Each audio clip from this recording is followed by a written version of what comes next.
നിങ്ങളുടെ favourite shows ഇനി ഒരിക്കലും മിസ്സാവില്ല. ഇപ്പോൾ C5 കാണും നിങ്ങളുടെ ഫേവറേറ്റ് ഷോസ് തികച്ചും സൗജന്യമായി. പ്രതാപ, എന്താവശ്യമുണ്ടെങ്കിലും പറയണം, ഞാനിവിടെ ഉണ്ട്. അയ്യോ, അംബിക മേഡം എന്തിനാ ബുദ്ധിമുട്ടുന്നത്? അതൊക്കെ ഋതിക മേഡം നോക്കിക്കോളും.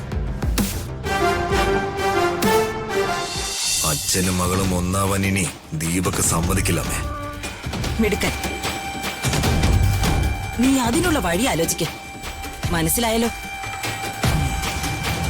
നിന്റെ മാർഗത്തിൽ ഇനി കുരുതികളില്ല, കുതന്ത്രങ്ങൾ മാത്രം. മനസ്സിലായമ്മേ.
ചേച്ചി വല്യച്ഛന്റെ കൈ പിടിച്ചിട്ടും വല്യച്ഛൻ വഴക്ക് പറഞ്ഞില്ല.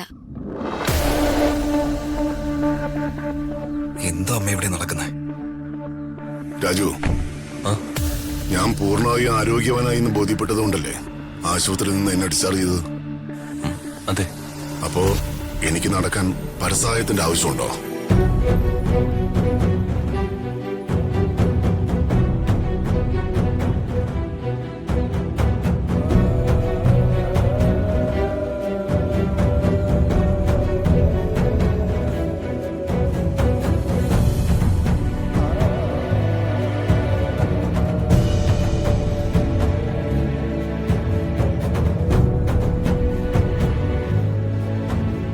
പ്രതാപ, നീ തിരിച്ചു വന്നല്ലോ. ഈ ചേച്ചിക്ക് ഇപ്പോഴാ മോനെ ശ്വാസം നേരെ വീണത്. എന്ത് ചെയ്യണമെന്ന് അറിയാതെ എന്താകുമെന്ന് ഭയന്ന് എന്റെ മനസ്സ് ഉരുകുകയായിരുന്നു.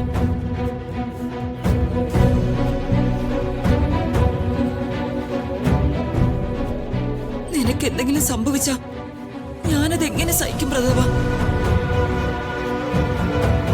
നിന്നെ വന്ന് കാണാനുള്ള മനക്കെട്ടി എനിക്കില്ലായിരുന്നു. അതാ ഞാൻ ആശുപത്രി വരാതിരുന്നത്.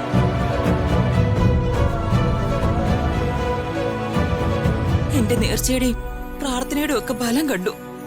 നീ തിരിച്ചു വന്നു.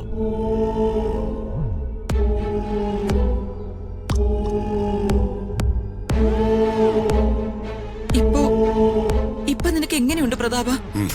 ഞാനിപ്പോ ഓക്കെയാണ് ചേച്ചി.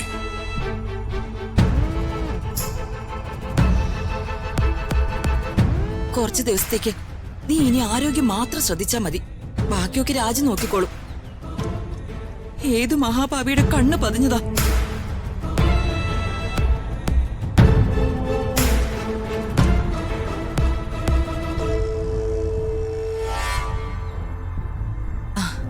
ഋതുമോളെ, മോളുടെ കൈകൊണ്ട് തന്നെ ആരതി ഒഴിഞ്ഞ് പ്രതാപനെ അകത്തേക്ക് സ്വീകരിക്കും.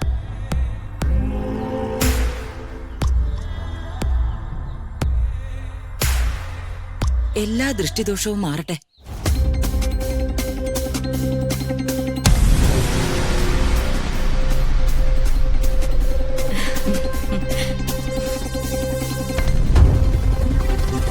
എന്താ അമ്മായിക്കൊരു മാറ്റം?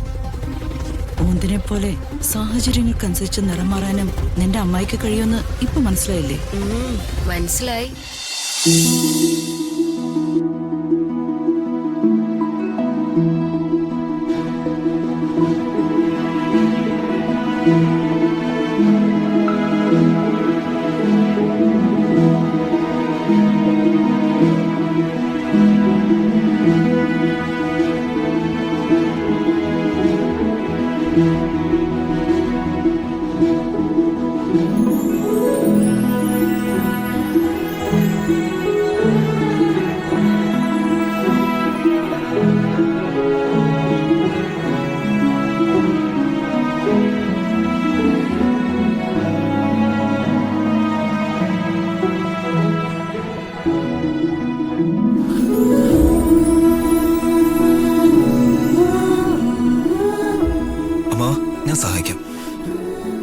സാർ പറഞ്ഞത് ദീപക് സാറും കേട്ടതല്ലേ? വർമ്മ സാറിന് പരസഹായം വേണ്ട. സർ,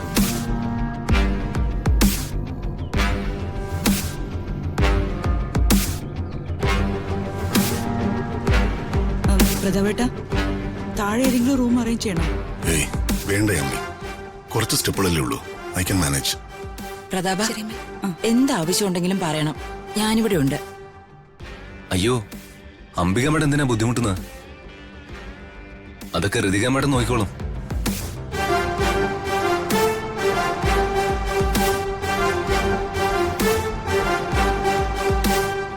ഋതിക മേഡത്തോടാണ് വർമ്മ സാറിന് ഏത് സമയത്ത് എന്ത് ഫുഡ് കൊടുക്കണമെന്നും ഏതൊക്കെ ടാബ്ലറ്റ്സ് ആണ് നൽകേണ്ടതെന്നൊക്കെ പറഞ്ഞിരിക്കുന്നത്.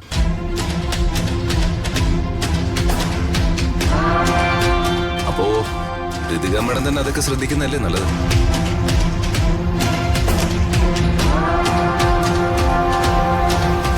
അല്ല, ഡോക്ടറുടെ നിർദ്ദേശങ്ങൾ എന്തൊക്കെയാണെന്ന് എന്നോട് പറഞ്ഞാ എനിക്കത് മനസ്സിലാവില്ലേ? ചേച്ചി, ചേച്ചി വെറുതെ ബുദ്ധിമുട്ടണ്ട, അതൊക്കെ അവള് നോക്കിക്കോളും.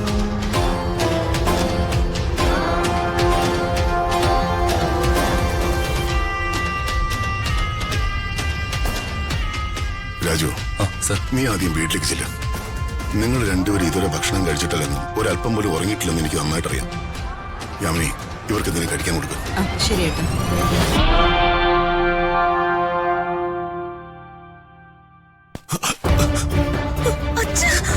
അയ്യോ,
ഡൗൺലോഡ് ചെയ്യൂ C5 ആപ്പ്. കാണൂ എല്ലാ എപ്പിസോഡുകളും സൗജന്യമായി.